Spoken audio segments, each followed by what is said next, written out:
اللہم رب زدنی علما. ہمہ وقت ہر قسم کی تعریف و توصیف، بڑائی اور کبریائی، تسبیح و تقدیس، تحمید و تحلیل اللہ خالق کائنات، مالک ارض و سما کے لیے لائق و زیبا ہے کہ جس رب العالمین احکم الحاکمین نے ہمیں ایمان والا بنایا. ان گنت درود و سلام ہو تمام انبیاء کرام علیہم الصلاۃ والسلام کی مقدسہ جماعت پر، اور خصوصاً آخر الزمان امام الانبیاء محمد عربی صلی اللہ علیہ وسلم کی ذات بابرکت پر. اللہم صلی علی محمد وعلی آل محمد کما صلیت علی ابراہیم وعلی آل ابراہیم انک حمید مجید. اللہم بارک علی محمد وعلی آل محمد کما بارکت علی ابراہیم وعلی آل ابراہیم انک حمید مجید. محترم سامعین کرام، نوجوان دوستوں، بزرگوں اور ملت کی ماں اور بہنوں، اللہ رب العالمین کا بے حد فضل و احسان اور اس کا شکر ہے کہ جس رب العالمین احکم الحاکمین نے ہمیں پچھلے جمعے سے اس جمعے تک زندہ رکھا اور اس جمعے اپنے گھر میں آنے کی توفیق عنایت فرمائی.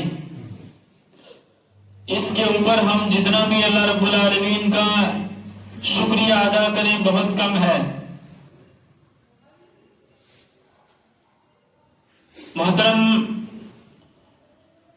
حاضرین جمعہ، میں اپنے موضوع کی وضاحت سے پہلے سب سے پہلے میں اپنے آپ کو اور پھر آپ تمام حضرات کو اللہ رب العالمین کے تقوی اختیار کرنے کی نصیحت کرتا ہوں.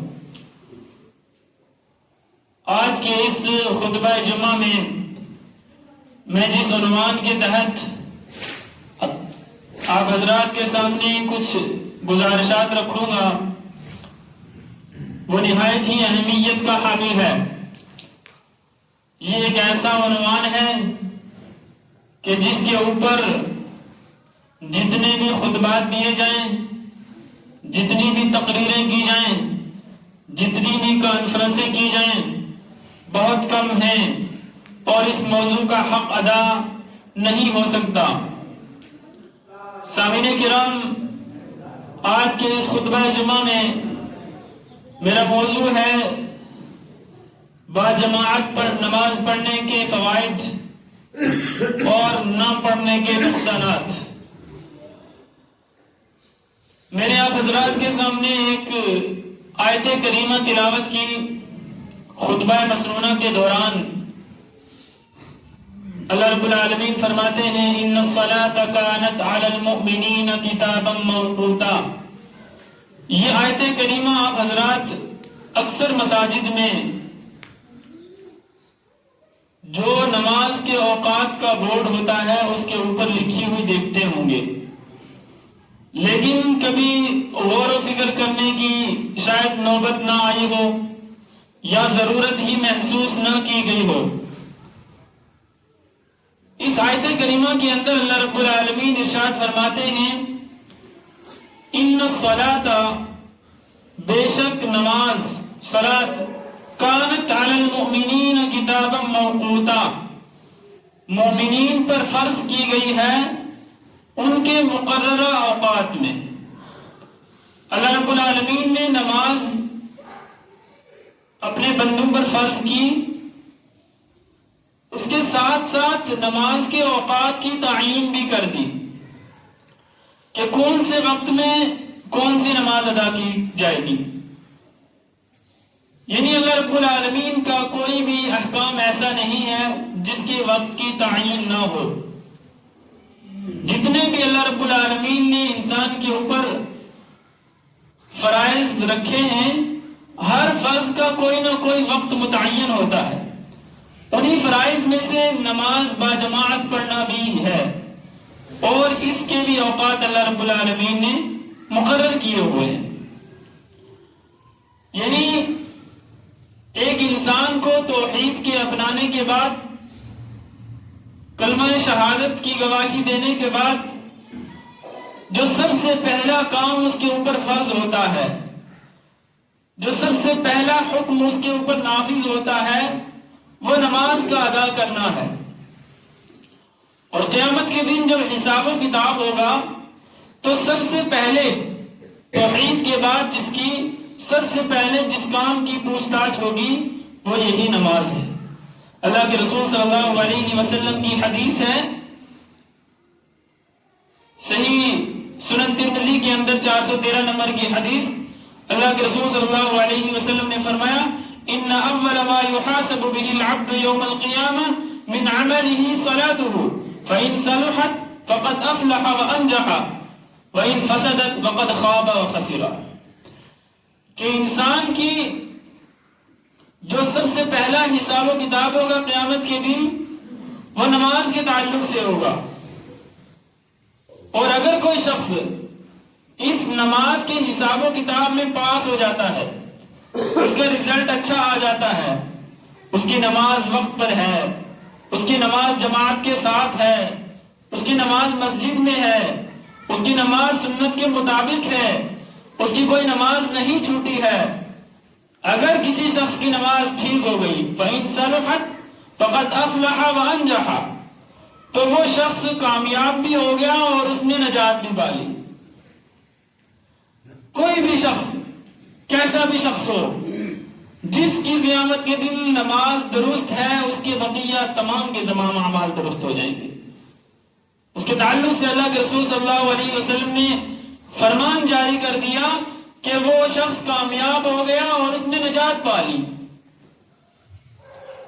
وَإِن فَسَدَتْ فَقَدْ خَابَ وَخَسِرَ، اور اگر کسی شخص کی نماز میں کوتاہی ہوئی، جس شخص نے نماز میں کوتاہی برتی، نہ نماز سنت کے مطابق ہے، نہ نماز جماعت کے ساتھ ہے، نہ نماز پانچوں وقت کی پڑھی ہے، اور نہ ہی نماز کی اہمیت کو سمجھا ہے، نہ ہی نماز کو ادا کیا ہے دنیا کے اندر، فَقَدْ خَابَ وَخَسِرَ، وہ شخص خسارے میں ہے، دھوکے میں ہے، اور اس کے بقیہ تمام کے تمام اعمال بھی ویسے ہی خراب ہیں۔ اس شخص کے بچنے کا کوئی چانس نہیں۔ محترم سامعین کرام، یہ ایک ایسی عبادت ہے جس سے آج کل اکثر مسلمان غافل ہیں، اکثر لوگ نماز چھوڑتے ہیں، اور نماز کو کوئی بھی اہمیت دینے کے لیے تیار نہیں ہے۔ یہ ایک ایسی قوم ہے جو صرف اللہ کے رسول صلی اللہ علیہ وسلم کی دعا سے آج تک بچی ہوئی ہے، ورنہ کب کا اس کے اوپر عذاب آ گیا ہوتا اور کب یہ برباد ہو گئی ہوتی۔ اللہ کے رسول صلی اللہ علیہ وسلم نے اپنی امت کے لیے یہ دعا کی تھی کہ اے اللہ رب العالمین، میری امت کو پہلی امتوں کی طرح یک بار کی ہلاک نہ کرنا، کوئی ایک ایسا عذاب نہ مسلط کرنا جس کی وجہ سے یہ سارے کے سارے جو ہے تباہ و برباد ہو جائیں، ہلاک ہو جائیں۔ صرف اس دعا کی وجہ سے آج میں اور آپ زندہ ہیں، ورنہ پتہ نہیں کب ہم پر وہ عذاب آ گیا ہوتا اور کب ہم اس دنیا سے ہلاک و برباد ہو گئے ہوتے۔ نماز کی اہمیت کو کوئی سمجھنے کی کوشش ہی نہیں کرتا۔ اس دنیا کے اندر جو اس وقت مسلمان ہیں ان میں سے 95% مسلمان ایسے ہیں جو رات کو سوتے ہیں، ان کا تہیہ ہوتا ہے، ان کا ارادہ ہوتا ہے کہ صبح 7 بجے اٹھنا ہے، 7 بجے آفس کے لیے نکلنا ہے، 7 بجے اپنے بچوں کو اسکول بھیجنا ہے، 7 بجے ہمیں فلانا کام کرنا ہے، 7 بجے ہم نے اپنی دکان کھولنی ہے، 7 بجے ہم نے اپنی تجارت شروع کرنی ہے۔ اس وقت کا الارم رات میں ہی لگا کر انسان سوتا ہے۔ یہ مسلمانوں کے حالات ہیں۔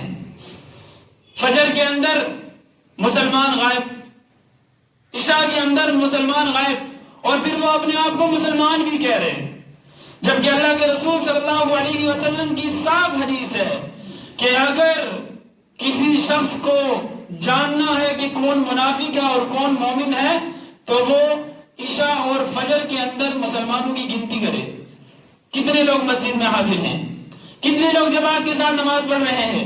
کتنے لوگ فجر کی نماز پڑھ رہے ہیں؟ بس اتنا ہی کافی ہے، کیونکہ منافقین کے اوپر دو نمازیں بہت بھاری ہیں، ایک عشاء کی اور ایک فجر کی۔ اور آج ہم میں سے کتنے لوگ منافق ہیں اور کتنے مومن ہیں، ہم اپنا خود جائزہ لے سکتے ہیں۔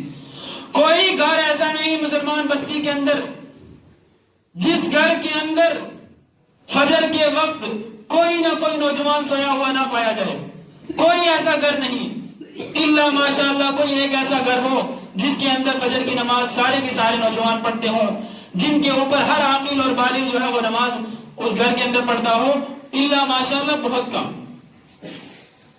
ورنہ اکثر لوگ جماعت کے ساتھ نماز چھوڑتے ہیں، اور پھر حد تو یہ ہے کہ نماز ہی سرے سے چھوڑ دی جاتی ہے، جبکہ اللہ کے رسول صلی اللہ علیہ وسلم نے اس کے تعلق سے بڑی سخت وعیدیں سنائی ہیں۔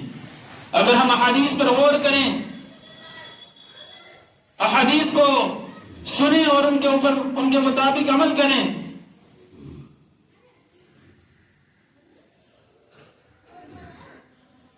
سو رہا کوئی سوئے نہیں، خطبہ سنیں۔ مسجد میں آنے کا مقصد یہی ہے کہ اگر وقت سے آ رہے ہیں تو خطبہ سنا جائے، سویا نہ جائے معذرت کے ساتھ۔ محترم سامعین کرام، اب آپ سنیں کہ نماز با جماعت پڑھنے کے فوائد کیا ہیں، جو کہ آج کا موضوع ہے۔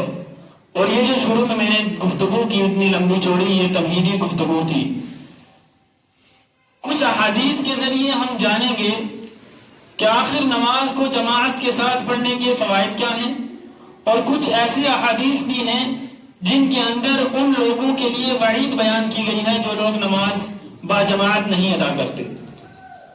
اور میں ایک بات صاف ظاہر کر دینا چاہتا ہوں کہ جب بھی اس طرح کے موضوعات چھیڑے جاتے ہیں، جب بھی اس طرح کے موضوعات پر بات کی جاتی ہے، تو پھر بہت سارے لوگوں کے اندر گدگدی طاری ہوتی ہے، اور ان کے پتہ نہیں کیوں کھلبلی مچ جاتی ہے، اور پھر وہ بہت جلدی کوشش کرتے ہیں کہ مولانا کو بغایا جائے، توڑنے کی کوشش کر رہے ہیں مولانا لوگوں کو۔ یہ میں حقیقت بیان کر رہا ہوں، لیکن الحمدللہ ثم الحمدللہ میں امید کرتا ہوں کہ اس مسجد کی کمیٹی ویسی نہیں ہے، لیکن بہت ساری مساجد کے اندر جب بھی اس طرح کے موضوعات چھیڑے جاتے ہیں جن کے اندر وہاں کے لوگ اکثر پائے جاتے ہیں، اکثر جو ہے وہاں کے لوگ جو ہے اس موضوع کی گرفت میں آتے ہیں، تو پھر وہاں پر یہی کوشش کی جاتی ہے۔ اور میں یہ بھی بتا دینا چاہتا ہوں کہ کوئی بھی عالم، کوئی بھی امام کسی بھی شخص کا دشمن نہیں ہوتا۔ جب بھی اس طرح کے موضوعات چھیڑے جاتے ہیں یا اس طرح کے موضوعات پر بات کی جاتی ہے تو وہ دل سے بات نکلتی ہے، بڑا افسوس ہوتا ہے، بہت دکھ ہوتا ہے، بہت دکھ کے ساتھ اس طرح کے موضوعات چھیڑے جاتے ہیں۔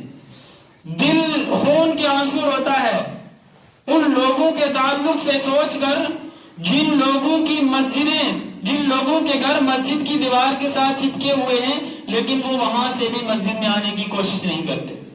افسوس ہوتا ہے۔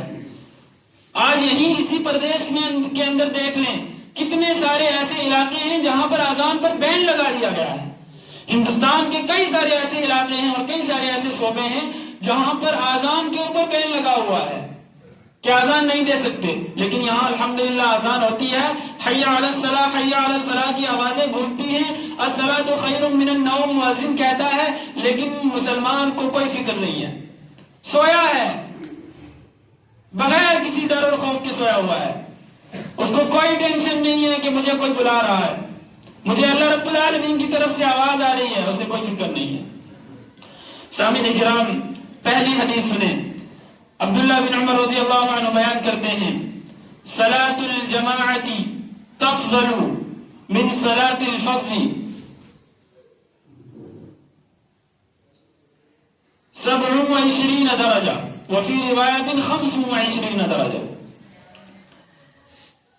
اللہ کے رسول صلی اللہ علیہ وسلم نے فرمایا، عبداللہ بن عمر رضی اللہ عنہ بیان کرتے ہیں کہ جماعت کے ساتھ نماز پڑھنا یہ اکیلے نماز پڑھنے سے 27 گنا زیادہ ثواب کا مستحق بنتا ہے انسان، اور ایک دوسری روایت میں ہے کہ 25 گنا زیادہ نماز کا ثواب ملتا ہے۔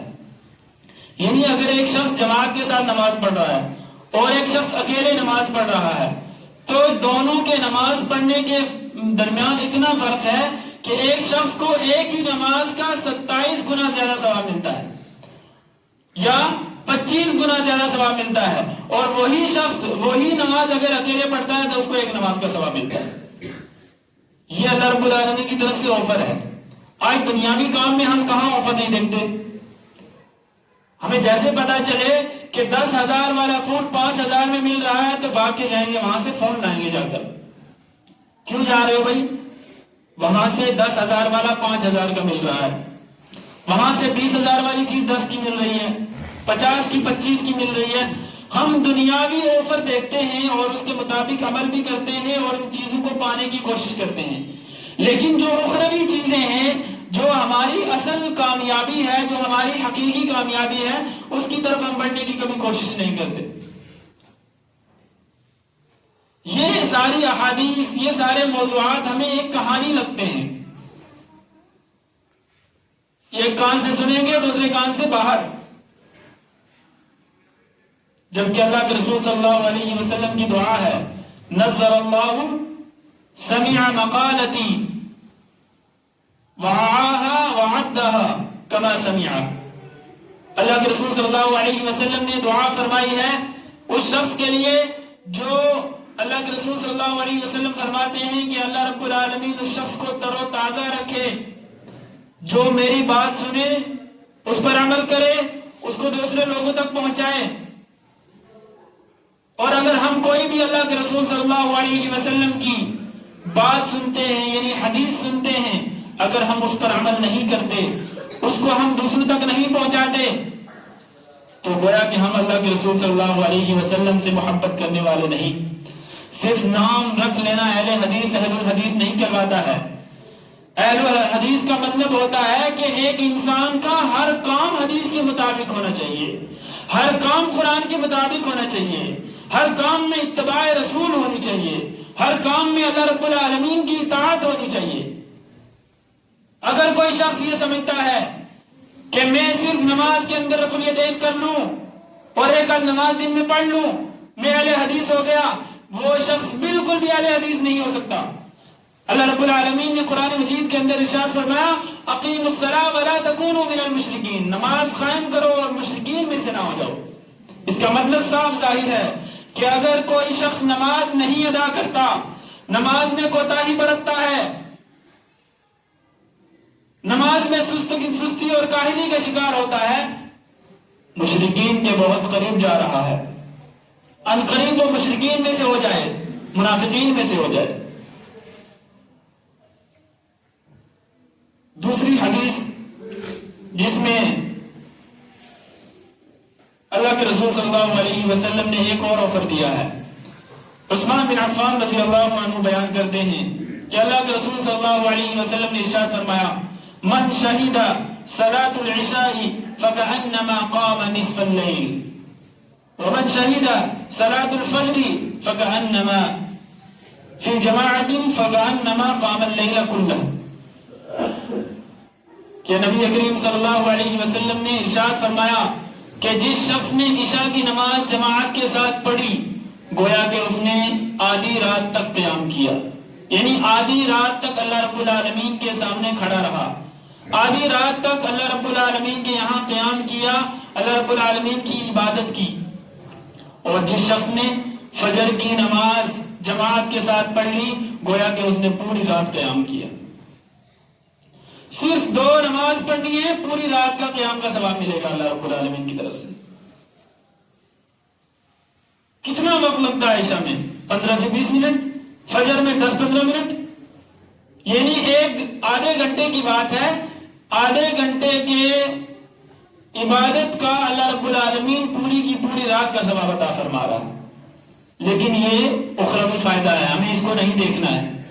ہمیں کیا دیکھنا ہے؟ دنیاوی فائدہ، دنیاوی فائدہ دیکھنا ہے ہمیں۔ دنیا میں کہاں پر آفر مل رہا ہے، کہاں پر اچھی چیز مل رہی ہے۔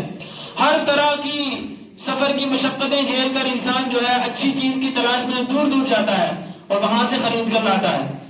وہاں سے بہت اچھا سامان ملتا ہے، بدائیوں سے بہت اچھا سامان مل رہا ہے۔ جو یہاں سے مل رہا ہے بہت گھٹیا ہے، دلی سے اس سے بھی اچھا ملتا ہے، یہاں پہ جو مل رہا ہے وہ اس سے بھی گھٹیا ہے. اس طرح کی چیزیں سوچ کے ہم بہت دور دور کے سفر کی مشقتیں جھیل لیتے ہیں.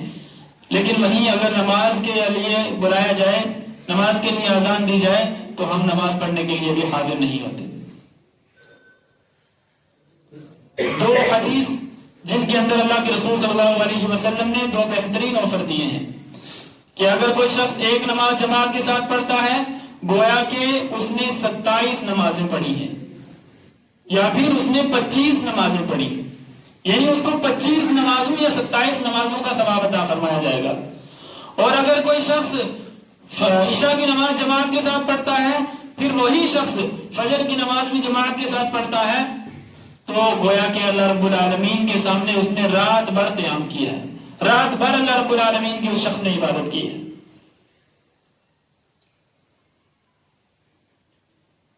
اگر ہم عمل کرنا چاہیں، زندگی کو بدلنا چاہیں اور نماز کی اہمیت کو سمجھنا چاہیں اور اللہ رب العالمین کی عبادت کے اندر ہمیں کوئی لطف آتا ہو، کوئی مزہ آتا ہو، تو صرف یہ دو حدیث ہی کافی ہیں ہماری کامیابی کے لیے. صرف دو حدیث کامیابی کے لیے کافی ہیں. لیکن ہمیں وہی معاملہ ہے، دنیاوی فائدہ کہیں سے ملے تو وہ حاصل کرنے کے لیے ضرور جائیں گے، لیکن اخروی اگر فائدہ مل رہا ہے تو ہمیں کوئی انٹرسٹ نہیں ہے. پہلی کی قومیں جو ہے نا، وہ جب بھی انہیں نبی جو ہے ڈراتے تھے یا ان کے جو علماء جو ہے وہ ڈراتے تھے، تو وہ کہتے تھے کہ اللہ رب العالمین کا عذاب ہے کہاں ہے، کب آئے گا. اس امت میں کیا ہے کہ تقریباً 50% لوگ ایسے ہیں وہ کہتے ہیں کہ چلو جو ہوگا دیکھا جائے گا، لیکن 50% ایسے ہیں جو خاموش ہیں. ورنہ اس امت پر بھی عذاب آ گیا ہوتا اور یہ بھی ہلاک ہو گئے ہوتے. پہلی امتوں کی طرح ہی یہ بھی چل رہے ہیں. ابھی میں نے بات کی کہ بہت سارے اسٹیٹوں میں اور بہت ساری جگہوں میں اذان کے اوپر پابندی لگی ہوئی ہے. وہیں اگر یہاں پر مسلمانوں کا ریشو دیکھا جائے اور مسلمانوں سے یہ سروے کیا جائے کہ کتنے لوگ چاہتے ہیں کہ فجر کی اذان ہونی چاہیے، 90% مسلمان کہیں گے کہ نہیں ہونی چاہیے. نیند برباد ہو جاتی ہے ہماری. ہمیں وقت پر کام کرنے جانا ہے، ہم وقت پر کام کرنے نہیں جا پاتے ہیں. اس کی وجہ سے، اذان کی وجہ سے، اذان ہوتی ہے تو ہماری نیند کے اندر خلل پیدا ہو جاتا ہے. اور وہی لوگ جو ہے رات میں 12 1 بجے تک محفلیں کرتے رہتے ہیں، چائے پیتے ہیں، گپ شپ کرتے ہیں، ایک دوسرے کو گالیاں دیتے ہیں، گھومتے پھرتے ہیں روڈوں کے اوپر، باتیں کرتے رہتے ہیں دیر رات تک. لیکن صبح فجر کے لیے آنا ہوتا ہے تو بہت مشکل ہو جاتا ہے. دو حدیثیں میں نے آپ حضرات کے سامنے رکھی جن میں اللہ رب العالمین نے جماعت کے ساتھ نماز پڑھنے کی بڑی فضیلت بیان کی ہے. تیسری حدیث اللہ کے رسول صلی اللہ علیہ وسلم نے فرمایا لن یلج النار صلی قبل طلوع الشمس وقبل غروبها. دو نمازوں کی فضیلت بیان کی کہ اللہ رب العالمین اس شخص کو ہرگز جہنم میں داخل نہیں کرے گا. ہرگز جو ہے اللہ رب العالمین اس شخص کو جہنم میں داخل نہیں کرے گا، آگ میں داخل نہیں کرے گا جو دو نمازوں کی حفاظت کر لے. ایک قبل طلوع الشمس یعنی فجر کی نماز، ایک قبل غروبها عصر کی نماز. یہ دو نمازیں ایسی ہیں جو بہت ہی مشکل ترین وقت میں ہوتی ہیں. یعنی فجر کے اندر اگر گرمی ہے تو بہت چھوٹی رات ہوتی ہے، صبح اٹھنا بہت مشکل ہوتا ہے، اور اگر سردی ہے تو لحاف ٹھنڈا ہو جاتا ہے جیسے بستر سے نکلو، تو اس لیے یہ مشکل ہے. اور دوسری عصر کی نماز اس لیے مشکل ہے کہ اس وقت اگر کوئی شخص تجارت کر رہا ہوتا ہے تو بہت زیادہ گراہک جو ہیں وہ عصر کے وقت ہوتے ہیں. اور ویسے بھی اگر کوئی شخص دن بھر میں مزدوری کرتا ہے تو وہ عصر کے وقت بالکل تھک ہار کے گر جاتا ہے. اگر ان دو نمازوں کی اگر کوئی شخص فضیلت کو سمجھ لے اور ان دونوں نمازوں کی حفاظت کر لے صحیح طریقے پر اور کبھی نہ چھوڑے، اللہ رب العالمین کی طرف سے اس کے لیے بہترین آفر ہے کہ اس کو اللہ رب العالمین جہنم کی آگ میں نہیں داخل فرمائیں گے. اور قرآن کریم کے اندر بھی عصر کی نماز کے لیے ایک الگ سے حکم نافذ ہوا ہے. اللہ رب العالمین نے فرمایا حافظوا علی الصلوات والصلاۃ الوسطی، نمازوں کی حفاظت کرو لیکن خاص کر کے بیچ والی نماز کی حفاظت کرو. بیچ والی نماز یہی عصر کی نماز ہے. یہ فضیلتیں ہیں. اب آئیے ایک بڑی ہی سخت ترین حدیث کی طرف چلتے ہیں، اور اللہ کے رسول صلی اللہ علیہ وسلم بہت غصہ ہوئے ہیں ان لوگوں کے لیے جو لوگ نماز پڑھنے کے لیے مسجد میں نہیں آتے۔ محترم سامعین کرام، ہمارا یہ دعویٰ ہے کہ ہم اللہ کے رسول صلی اللہ علیہ وسلم سے محبت کرتے ہیں۔ اب اس دعوے میں ہم کہاں تک صحیح ہیں اور کہاں تک غلط ہیں، دوسرے لوگوں کو چھوڑیں، جو لوگ دعویٰ بھی کرتے ہیں اور اللہ کے رسول صلی اللہ علیہ وسلم کی کھلم کھلا نافرمانی بھی کرتے ہیں، انہیں چھوڑیں، لیکن ہم اپنا خود جائزہ لیں کہ ہم جس سے محبت کرتے ہیں اس کی بات مانتے ہیں یا نہیں، کیونکہ دنیاوی لحاظ سے کوئی بھی شخص کسی سے بھی محبت کرتا ہے اس کی بات پوری کرتا ہے، جو بھی وہ بات پوری کروانا چاہے تو بات پوری کرنی پڑتی۔ جیسے والدین ہیں، اگر وہ اپنی اولاد سے پیار کرتا ہے تو اولاد جو اس سے ڈیمانڈ کرتی ہے کہ مجھے یہ چاہیے تو والدین لا کر دیتے ہیں، کیونکہ ان کو ان سے محبت ہے۔ اسی طریقے سے اگر کوئی اولاد ہے وہ اپنے ماں باپ سے محبت کرتی ہے تو ماں باپ جس چیز کا بھی کہیں تو اولاد چاہتی ہے کہ جتنا جلدی ہو سکے میں اپنے ماں باپ کو یہ چیز پوری کر کے دوں۔ اسی طریقے سے ہم اللہ کے رسول صلی اللہ علیہ وسلم سے اگر محبت کرتے ہیں تو اللہ کے رسول صلی اللہ علیہ وسلم جو بات ہمیں کہہ رہے ہیں کم سے کم ہم وہ بات پوری کرنے والے ہوں۔ اگر ہم وہ بات پوری نہیں کر رہے گویا کہ ہماری محبت کے دعوے جھوٹے ہیں، ہم محبت کا صحیح حق ادا نہیں کر رہے ہیں۔ اللہ کے رسول صلی اللہ علیہ وسلم کی بڑی سخت ترین حدیث ہے، ابو ہریرہ رضی اللہ عنہ سے روایت ہے، کہتے ہیں کہ اللہ کے رسول صلی اللہ علیہ وسلم نے فرمایا، والذی نفسی بیدہ، قسم ہے اس ذات کی جس کے ہاتھ میں میری جان ہے، لقد ہممت ان آمر یحتب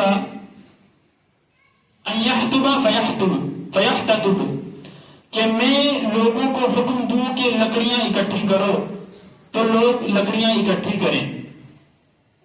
اللہ کے رسول صلی اللہ علیہ وسلم فرماتے ہیں کہ میرا یہ ارادہ ہے، میرا یہ عزم ہے، میں یہ چاہتا ہوں کہ میں لوگوں کو اس بات کا حکم دوں کہ لکڑیاں اکٹھی کی جائیں اور لوگ لکڑیاں اکٹھی کریں۔ پھر فرماتے ہیں ثم آمر بالصلاۃ فتقام، پھر میں نماز کے لیے کھڑے ہونے کا حکم دوں تو لوگ نماز کے لیے کھڑے ہو جائیں۔ ثم آمر رجلا فیؤم الناس، پھر میں کسی ایک آدمی کو حکم دوں کہ تم لوگوں کو نماز کی امامت کراؤ، یعنی جو لوگ کھڑے ہیں نماز کے لیے انہیں نماز پڑھاؤ۔ ثم اخالف الى رجال، پھر میں ان لوگوں کی طرف نکلوں لا یشہدون الصلاۃ، جو لوگ نماز کے اندر حاضر نہیں ہوئے، فاحرق علیہم بیوتہم، اور ان پر ان کے گھروں کو جلا دوں۔ یہ حدیث بڑی سخت ترین اور جھنجھوڑ دینے والی حدیث ہے، صرف سمجھنے کا فرق ہے۔ اللہ کے رسول صلی اللہ علیہ وسلم اس حدیث کے اندر سخت غضبناک ہوئے ہیں کہ میں یہ حکم دوں کہ لوگ لکڑیاں اکٹھی کریں اور میں ایک شخص کو حکم دوں کہ وہ نماز پڑھائے، پھر میں ان لوگوں کی طرف نکلوں جو لوگ مسجد میں حاضر نہیں ہوئے، جو لوگ نماز کے لیے نہیں آئے، اپنے کاروبار میں جو ہے بیزی ہیں، اپنے کاروبار میں لگے ہوئے ہیں، اپنی دکان میں لگے ہوئے ہیں، اپنی تجارت میں لگے ہوئے ہیں، اپنی کھیتی باڑی میں لگے ہوئے ہیں، اپنے بچوں میں مصروف ہیں، میں ان کی طرف نکلوں فاحرق علیہم بیوتہم، اور ان پر ان کے گھروں کو جلا دوں۔ یعنی وہ لوگ نماز کے اندر کیوں نہیں حاضر ہوئے؟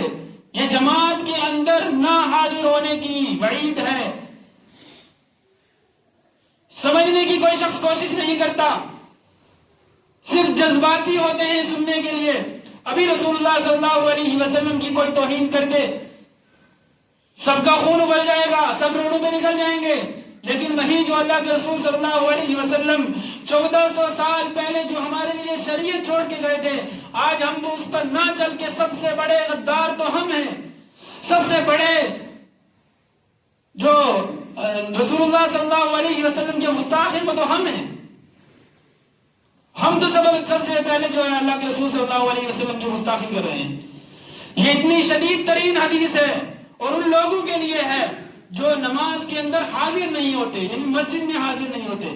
یہاں یہ بات نہیں کہی گئی کہ جو لوگ نماز نہیں پڑھتے، مطلب وہ گھر میں پڑھتے ہوں شاید، لیکن مسجد میں کیوں نہیں حاضر ہوتے؟ مسجد کیوں بنائی جاتی ہے؟ صرف جمعہ میں نماز پڑھنے کے لیے کیا مسجد ہوتی ہے؟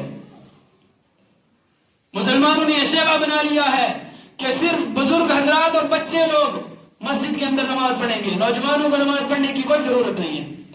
ان لوگوں سے پوچھیں جو لوگ آج کرسی کے اوپر بیٹھ کر نماز پڑھتے ہیں اور سجدہ نہیں کر پاتے، ان سے سجدے کی اہمیت پوچھیں۔ کیا کبھی غور کیا ہے کہ کب ہمارے اندر کوئی ایسی بلا اور کیا مصیبت ہمارے اندر آ جائے، کوئی ایسی بیماری میں ہم جو ہے گرفتار ہو جائیں، ایسی مصیبت ہمیں لاحق ہو جائے کہ ہم سجدے کرنے کے قابل نہ ہوں، اور پھر ہم ترسیں اور روئیں اور گڑ گڑائیں کہ کیوں ہم اللہ کے رب العالمین کے سامنے سجدہ نہیں کر پا رہے ہیں۔ محترم سامعین کرام، یہ حدیثیں صرف بیان کرنے کے لیے نہیں ہیں، یہ حدیثیں عمل کرنے کے لیے ہیں۔ اگر ہم ان حدیث پر عمل نہیں کر رہے تو گویا کہ ہم اللہ کے رسول صلی اللہ علیہ وسلم کے سب سے بڑے گستاخ ہیں۔ یہ بات سمجھ لیں اور غور کریں اس بات کے اوپر کہ جب اللہ کے رسول صلی اللہ علیہ وسلم نے اس طرح کے احکامات جاری کیے ہیں تو ہمیں ان پر عمل کرنے کی ضرورت ہے۔ صرف احادیث کتابوں کے اندر کالے جو ہے حروف بن کر رہ چکی ہیں، کوئی بھی مسلمان دیکھنے کے لیے تیار نہیں، ہر مسلمان اپنے کام میں مشغول ہے۔ اسی لیے تو ہم پہ مصیبتیں ہیں، ہم پہ آج کون نہیں ظلم کر رہا، ہر انسان رو رہا ہے۔ کیا ہوا بھائی؟ ہمارے اوپر حکومت ظلم کر رہی ہے، اور ظالم تو نے اپنے اوپر خود ظلم کیا ہے۔ اللہ رب العالمین تو فرماتا ہے وَمَا ظَلَمْنَاهُمْ وَلَٰكِنْ كَانُوا أَنفُسَهُمْ يَظْلِمُونَ۔ اللہ رب العالمین فرماتا ہے وَمَا أَصَابَكُم مِّن مُّصِيبَةٍ فَبِمَا كَسَبَتْ أَيْدِيكُمْ وَيَعْفُو عَن كَثِيرٍ۔ یہ سارے احکامات صرف قرآن کے اندر احکامات ہی بن کر رہ گئے، ہماری زندگیوں کے اندر کیوں نہیں اترتے؟ آخر کیا وجہ ہے کہ ہمارے دل جو ہیں وہ اتنے پتھر بن چکے ہیں کہ ہم قرآن و حدیث کی بات سن کر بھی ہنستے ہیں، ہمیں قرآن و حدیث کی باتیں بھی کہانیاں لگتی ہیں، ہمیں قرآن و حدیث کی باتیں بھی فلسفے لگتے ہیں، ناول لگتے ہیں۔ ہمارے دل پسیجتے کیوں نہیں اس طرح کی احادیث کو سن کر ہمارے رونگٹے کھڑے ہوتے؟ کیوں نہیں ہم ان احادیث پر عمل کرنے والے بنتے؟ آخر کیا وجہ ہے؟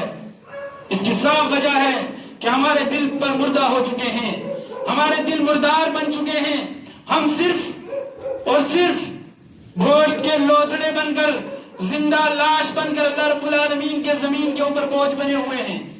صرف ہم بوجھ ہیں اور پتہ نہیں کب یہ زمین ہمیں نگل لے۔ محترم سامعین کرام، بہت اللہ رب العالمین کی نافرمانیاں ہو گئیں، بہت رسول اللہ صلی اللہ علیہ وسلم کی گستاخیاں ہو گئیں۔ غور کر لیں، فکر کر لیں، ابھی بھی وقت ہے، سدھر جائیں، ورنہ وہ دن دور نہیں کہ اللہ رب العالمین ہم پر کوئی ایسا عذاب مسلط کرے کہ پھر ہم روتے پھریں۔ اللہ رب العالمین سے دعا ہے کہ وہ ہمیں قرآن و حدیث کو پڑھنے، اس کو سمجھنے، اس کے مطابق عمل کرنے کی توفیق عنایت فرمائے۔ اللہ رب العالمین سے دعا ہے کہ ہمیں نماز پڑھنے والا بنائے۔ اللہ رب العالمین سے دعا ہے کہ جماعت کے ساتھ نماز پڑھنے والا بنائے۔ اللہ رب العالمین سے دعا ہے کہ ہمارے دلوں کو جو ہے موم بنا دے۔ اللہ رب العالمین سے دعا ہے کہ ہمارے دلوں کے اندر قرآن و حدیث کی باتیں اتار دے، اس بات کی ہمیں توفیق دے کہ ہم قرآن و حدیث کو سمجھنے والے، اس کے مطابق زندگی گزارنے والے بنے۔ موضوع بہت طویل ہے، انشاءاللہ العزیز اگر زندگی نے وفا کی تو اگلے ہفتے بھی اسی موضوع کے اوپر آپ حضرات کے سامنے گفتگو ہوگی۔ اقول قولی ھذا استغفر اللہ لی ولکم ولسائر المسلمین فاستغفروہ انہ هو الغفور الرحیم۔